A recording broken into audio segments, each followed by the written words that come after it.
Hello there, and welcome back to another video. Today, in this video, we are going to be breaking down Season 2, Chapter 9 of The Mandalorian. Just to let you know, there will be spoilers for it in this video, so I'll give you 10 seconds to click off. Now, if you haven't already seen the episode, I imagine most people have, but yeah, so 10 seconds starting from now.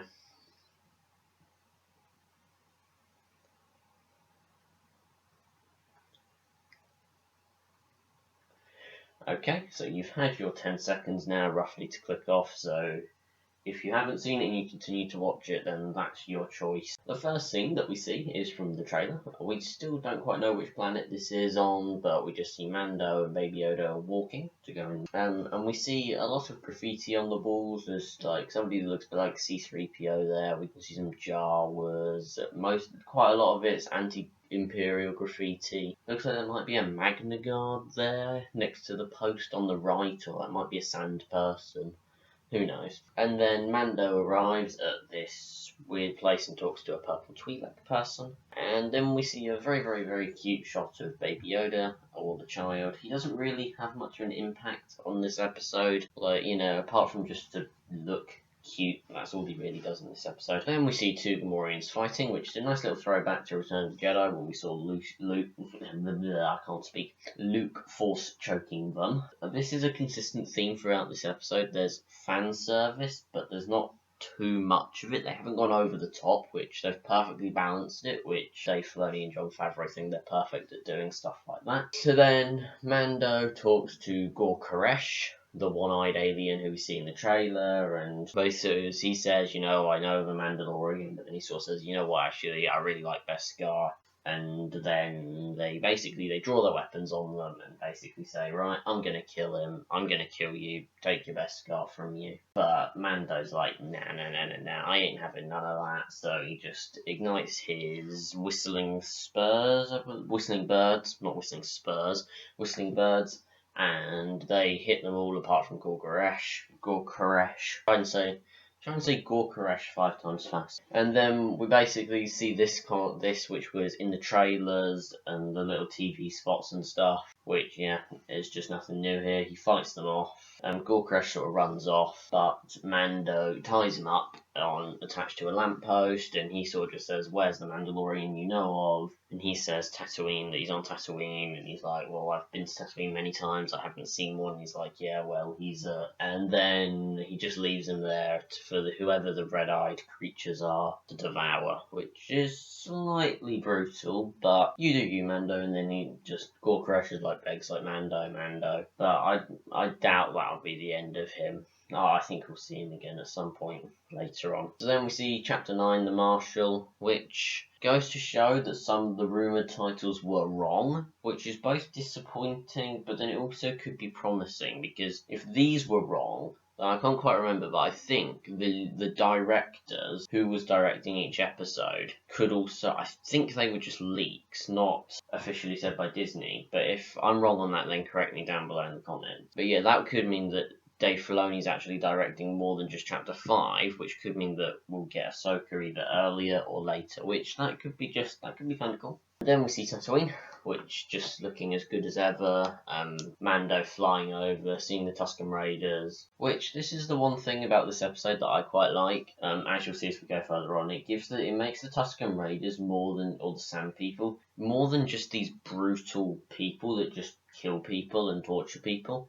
It gives them more of a culture and stuff, and I think it does that in some books and stuff as well. But it's quite nice to see that on the big screen and Disney Plus and what have you. Yeah, so then Mando lands in the same mechanic workshop place with the same lady as what's in Chapter 5, the gunslinger. And then he's just like, now you know what, it needs a once over, let the droids at it, which is fair enough, true. And then we see this droid, which, for those of you that don't know, this is quite a big callback to New Hope. This is R5, the one that had the bad motivator, the one that basically caused the original trilogy to happen. And you can tell that it's that because A, they look the same, and B, because it's got the little oil patch where presumably she repaired the bad motivator. And then they sort of talk about like where Mos Pelzo is and stuff, and maps of Tatooine, and yeah, nothing really important there. Then Mando just sort of says, you got that speeder bike, and she says, yeah, it's a little rusty, and then they just drive off, him and Baby Yoda. And then this is again kind of a cool scene with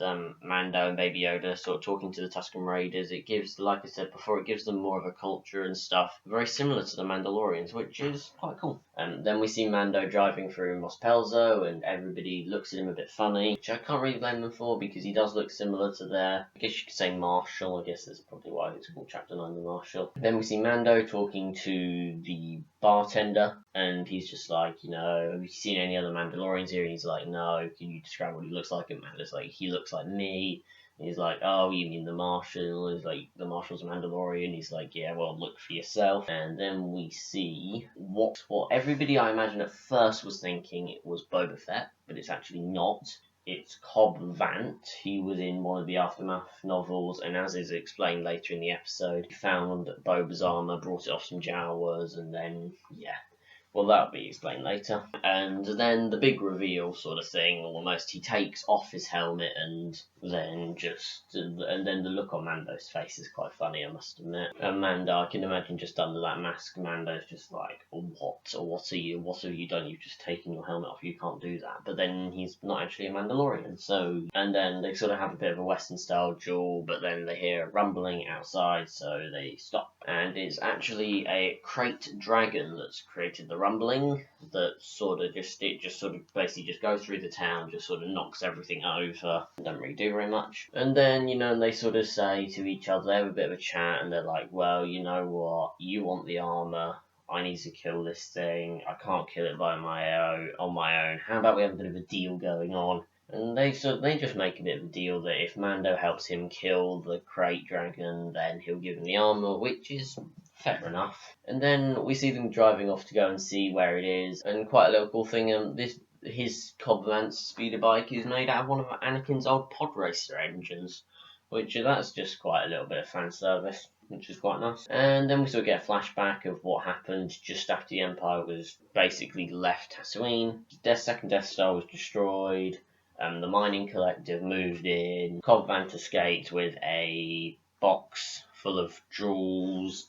He just crawled through the sand for ages and ages and ages until he just no food, no water, no nothing. Then he came along some Jawas. They offered him everything they had basically because they wanted the crystals that were in there. And then he just sort of said, I want that armor, which we still don't know how the Jawas got the armor, but it's either they stripped it off Boba's body, that's an option, or Boba abandoned it, which why he would abandon it, I don't really know. Maybe he just didn't really have a choice, maybe it was just a bit heavy and he was tired, so he just abandoned it. Then Cobb Vanth returned in Boba's armor, just all badass-like, and just basically kicked their asses, which was kind of funny to watch, the mining collectives, that is. And then we see Boba's, I guess you could call it scope in use, which that's kind of cool, because we never really seen that before in live action. We saw it in Rebels, Sabine's, but we never seen it in live action before, which is kind of cool. And then, he blows it up, which is quite a cool scene, I must admit. There was quite a few explosions in this episode, which was kind of cool. Everybody likes a good explosion. So then we just go back and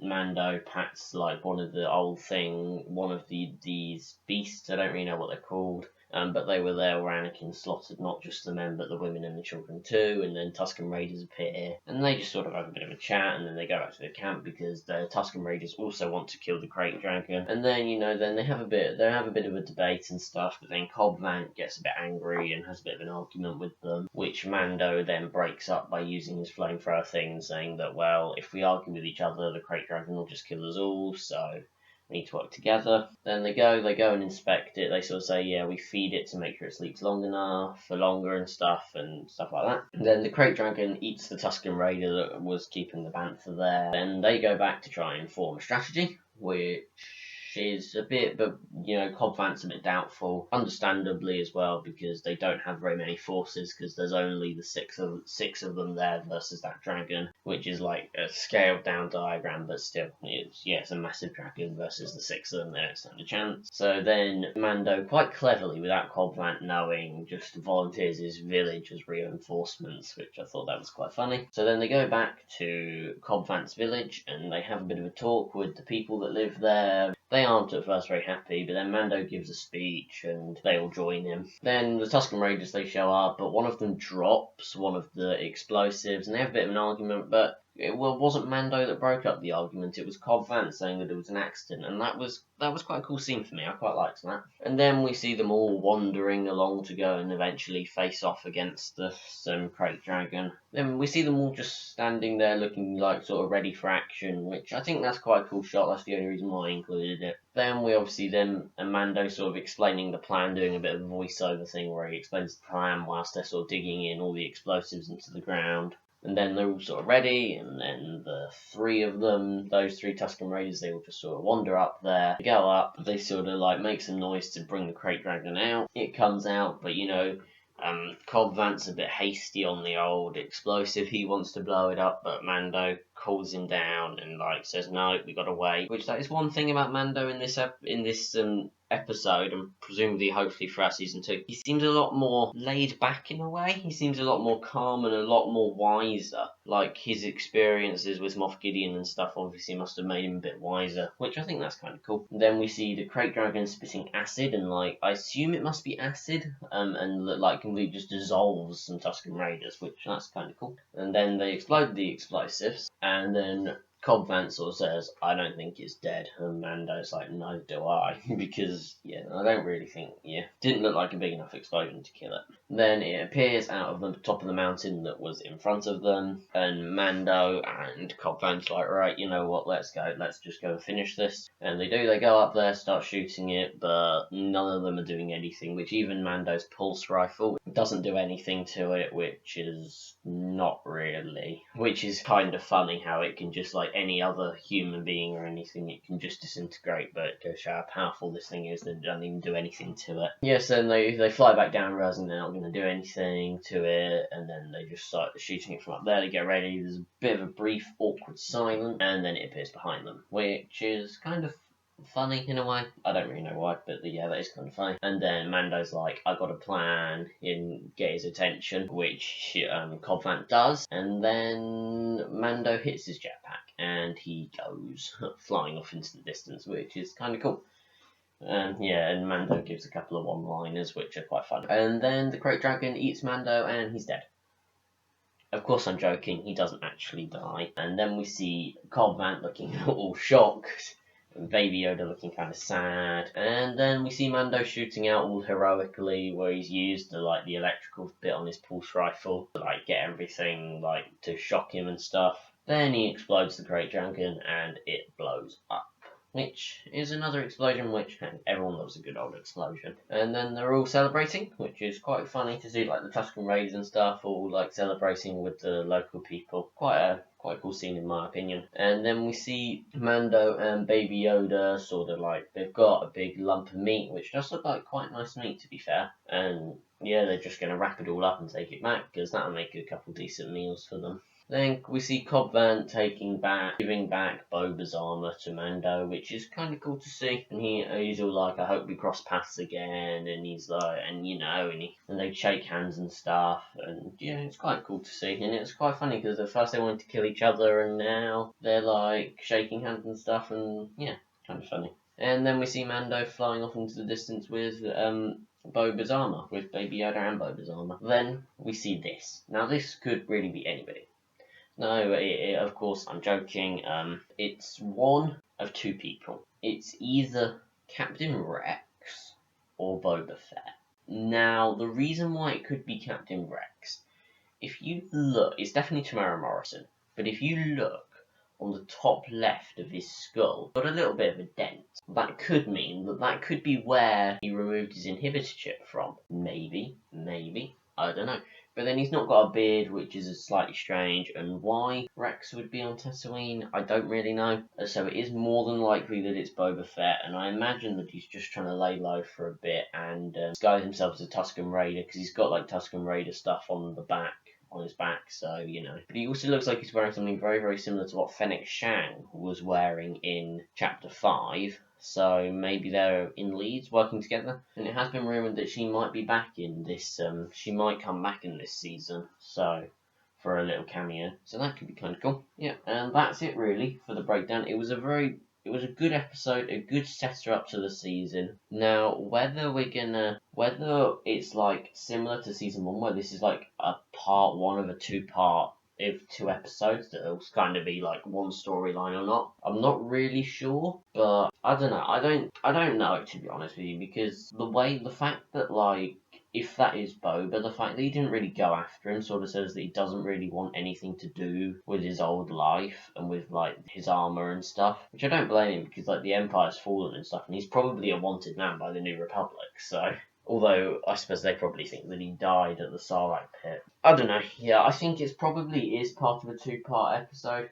Maybe, or maybe the next episode they'll be on the. I think in the next episode, I'll give you a 70% guarantee that they will be on. They will be on whatever planet that is. Where in the trailers where we see Cara Dune and Grief Karga all working together and stuff with Mando and the Blue Misserole on there as well. However, and I bet you that I give like a 70-odd% that will be in the next episode, and then I give you a 70-odd% chance that they will probably be going to that water world in the next episode, and I also think we'll probably see Moff Gideon in the next episode as well. Because, I think not seeing him, I did think that he may maybe make an appearance in this episode. Maybe Cara Dune, maybe he'd go and he'd just be wandering in town, and like Grief Karga and Cara Dune would see him and like maybe contact Mando. I also think in the next episode, if it isn't a part 1 of like a 2-part, 2-episode kind of thing, then I think that he'll take Boba's armor back to the armorer, and maybe the armorer will say, well, this armor used to belong to Boba Fett, something like that. I don't know, that could be kind of cool. But anyway, I'd like to thank you for watching this video. Oh, and I'd also like to thank you, I hit 25 subscribers today, or yesterday actually. So yes, I'd like to thank you all for that, and I will see you in a brand new video.